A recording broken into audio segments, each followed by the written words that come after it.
बहुत समय पहले, जब जंगलों में ऋषियों की तपस्या गूंजती थी, जब नदियां मंत्रों की तरह बहती थीं और चांदनी देवताओं के रहस्य अपने भीतर छुपाकर धरती पर उतरती थी, तब एक स्त्री थी।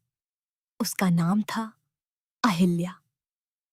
लेकिन यह केवल एक श्रापित स्त्री की कहानी नहीं है। यह कहानी है स्वर्ग से धरती तक उतरती रोशनी की, पूर्णता से मानवता तक की यात्रा की। कहते हैं अहिल्या का जन्म साधारण मनुष्यों की तरह नहीं हुआ था।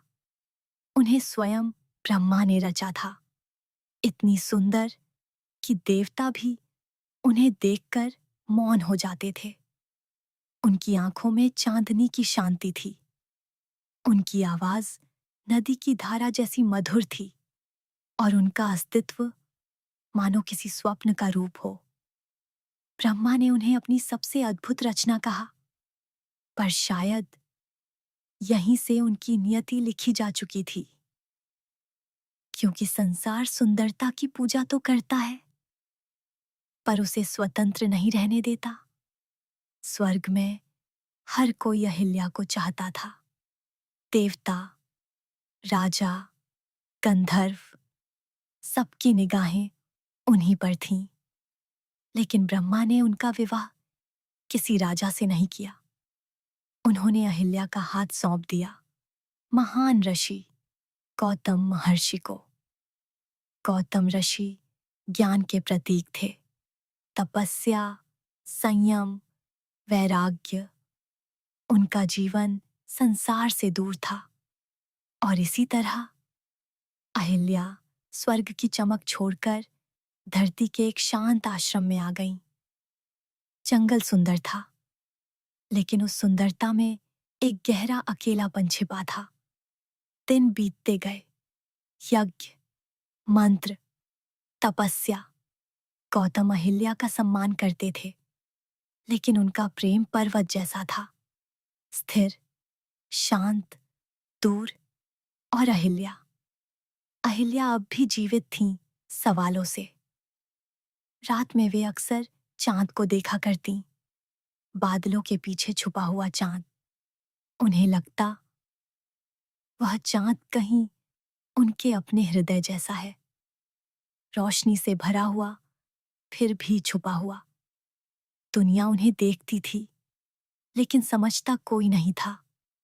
और फिर स्वर्ग से कोई उन्हें देखने लगा।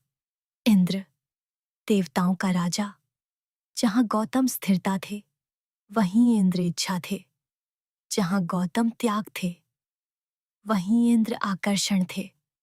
और धीरे धीरे अहिल्या केवल इंद्र की इच्छा नहीं रही, वे उनका जुनून बन गईं।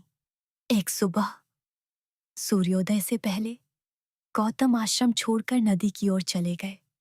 चारों ओर धुंध फैली हुई थी और तभी इंद्र धरती पर उतरे। उन्होंने अपने दिव्य बल से गौतम का रूप धारण कर लिया। वही चेहरा, वही आवाज, वही कदम। और वे अहिल्या के सामने पहुंचे। कुछ कथाएं कहती हैं कि अहिल्या पहचान गई थीं, कुछ कहती हैं कि वे छल का शिकार हुईं।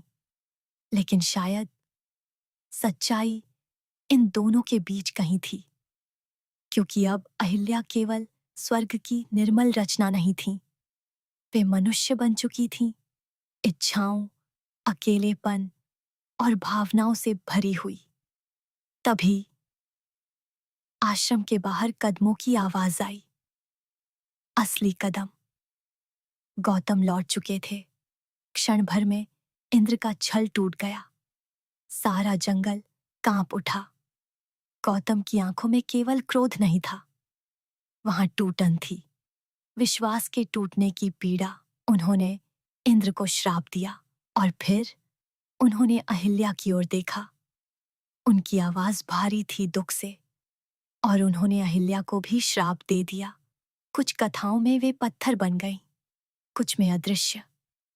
लेकिन असली श्राप था अकेलापन। समय रुक गया, ऋतुएं बदलती रहीं, राज्य मिटते गए, जंगल बूढ़े हो गए, लेकिन अहिल्या वहीं रहीं, जैसे बादलों के पीछे छुपी चांदनी, मौन, भूली हुई, प्रतीक्षा करती हुई। और उस लंबे मौन में अहिल्या बदल गई। अब वे केवल सुंदरता नहीं थीं, अब वे समझ थीं। उन्होंने जाना इच्छा क्या है, पीड़ा क्या है, निर्णय कितना कठोर हो सकता है। और शायद पहली बार वे सचमुच मनुष्य बन गईं।